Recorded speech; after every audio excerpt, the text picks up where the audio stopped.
triângulo. Então ela é formada pelo quê? Triângulos. E isso aqui? Quadrado. Então ela é uma pirâmide de base? Quadrado. Muito bem. Ué, é muito difícil, não falei que era fácil. Identificar as formas geométricas. O que é o cubo? É tipo de um quadrado, só que tem um monte de lado. Perceber a semelhança e a diferença entre elas. Esse daqui é um paralelepípedo e esse é o cubo. Então o cubo ele é maior do que ele. Construir um sólido geométrico. Montar um cone é difícil? Um pouco, né? É? Você tem que pegar as árvores, colar aqui, pegar o círculo e ter as outras árvores você tem que colar para formar o cone. Relacionar a geometria com o mundo fora da sala de aula. No chão das ruas tem alguns pisos que é paralelepípedo, mas está encaixado não dá pra ver. É paralelepípedo. Só dá pra ver a parte retangular. O formato de uma casa, prédios. São conteúdos presentes no ensino e aprendizagem da matemática no primeiro ciclo da educação fundamental. Os parâmetros curriculares nacionais trouxeram de volta a importância da geometria, que nos PCN são chamada, esse campo é chamado de espaço e forma, no meu entender com bastante propriedade, porque os parâmetros levam a geometria um pouco além do que se fazia antigamente, né? Não só a preocupação com o estudo das formas em si, mas também estudar essas formas num espaço mais amplo. Isso tem a ver com localização, com itinerários, com representações de objetos tridimensionais no plano, as vistas, lateral, superior. O mapa de uma cidade é a vista superior da cidade, é preciso ler essa representação. Essa percepção do espaço em que se vive, aprender a se localizar, a se referenciar nesse espaço, é fundamental na formação da criança, né? Na formação do indivíduo e do cidadão.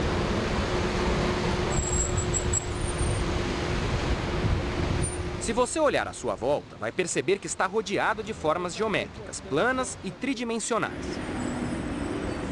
Por isso, a Univesp TV escolheu a Avenida Paulista, em São Paulo, para falar do tema com Luiz Márcio Imenes, professor de matemática há mais de 40 anos. Se faz uma classificação das formas geométricas, né?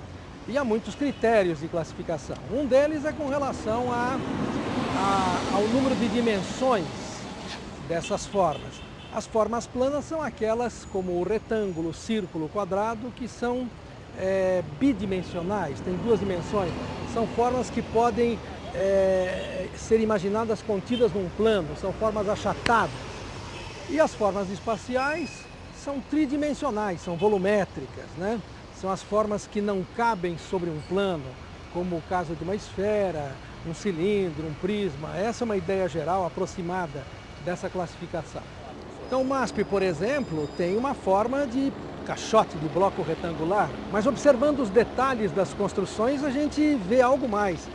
Naquele prédio há um pilar marrom central que tem forma cilíndrica também. Nas faixas dos pedestres a gente pode observar a forma retangular. Nas janelas desse prédio a forma aproximadamente quadrada.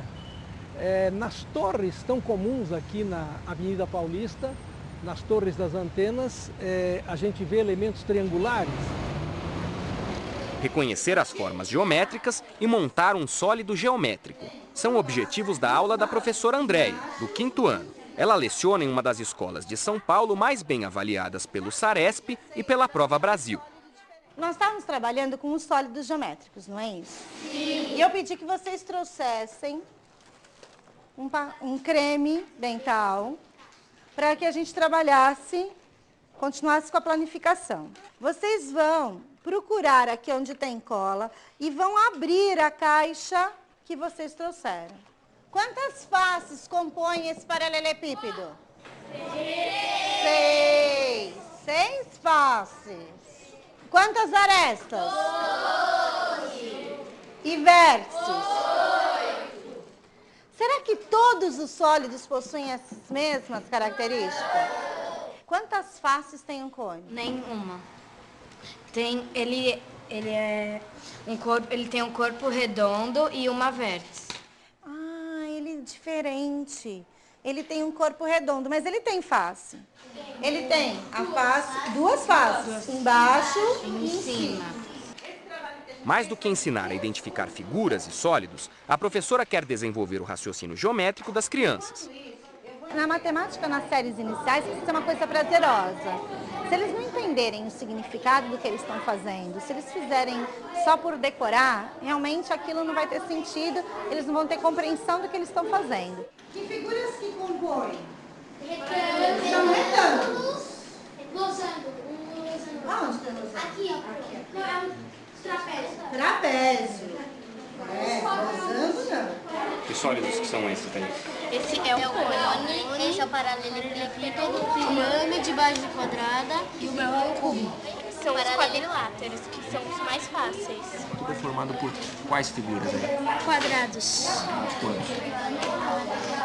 1, 2, 3, 4, 5, 6. As operações, eles vivenciam em casa. Então, eles fazem feira, vão ao mercado com a mãe, tem que comprar alguma coisa, assistem coisas na televisão. Agora, nessa parte geométrica, eu acho que é onde está o maior nó. E porque, assim, muitas pessoas deixam para trabalhar a parte de geometria só no final do ano. Então, e o trabalho de geometria tem que vir desde o primeiro ano e trabalhar o ano inteiro. Talvez o que tenha primeiro despertado no ser humano a sensação da forma seja justamente a natureza. É bonito a gente observar a forma de uma flor que tem 5 pétalas distribuídas de maneira bastante uniforme.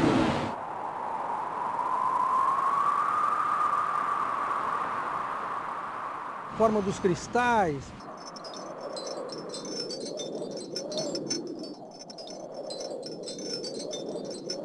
A pedra que cai na água e que forma círculos concêntricos.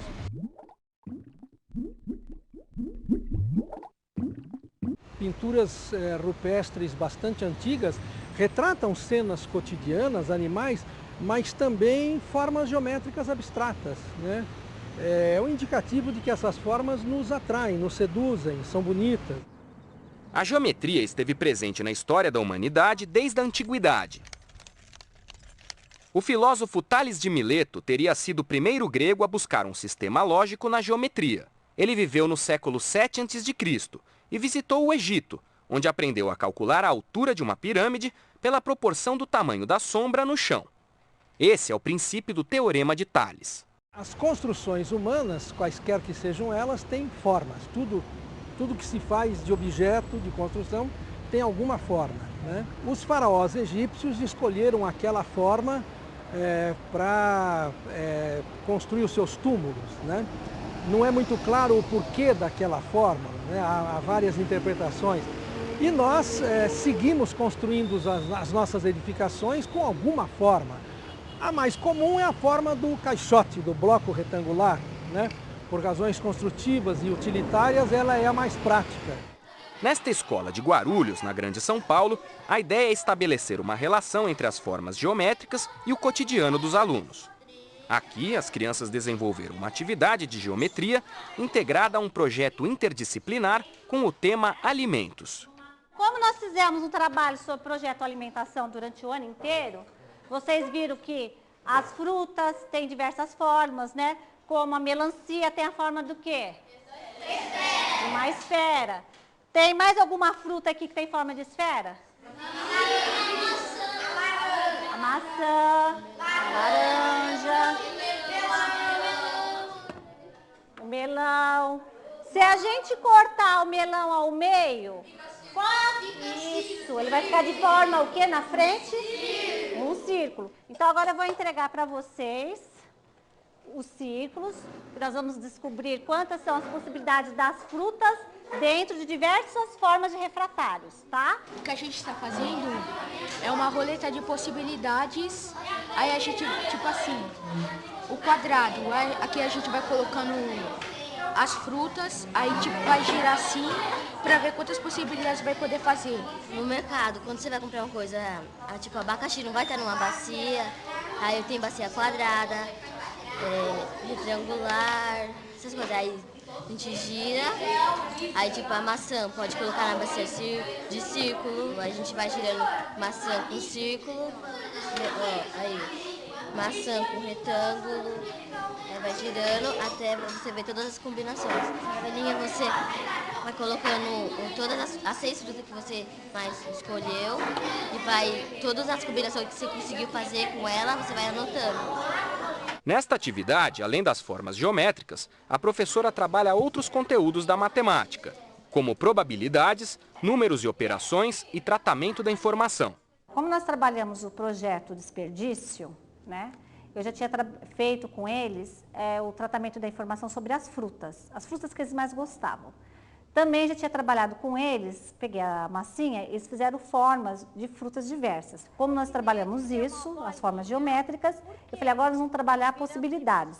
Então essa atividade, o que foi bom? Que trabalha o raciocínio lógico deles, que eles vão ver as possibilidades e vão descobrir também que eles podem fazer uma multiplicação. Será que a didática das professoras Andréia e Araci tornou a matemática uma disciplina mais interessante? Você gosta de matemática, cara? É divertido. Antes, no começo do ano, eu não sabia nada. De matemática, eu fui envolvendo. O que vocês acham mais fácil, trabalhar com cálculo mental ou trabalhar com geometria, com essas formas geométricas? Com geometria. Geometria por quê? Porque é mais fácil, você monta as coisas assim. O outro não, você tem que ficar pensando em um monte de coisa. Quando a professora passar problemas, você tem que usar mais a cabeça, que você tem que usar mais a mão, a habilidade que você tem para fazer. Eu acho que só ia ser ruim em matemática se a professora não explicasse direito. Todos os alunos têm que estar avançando.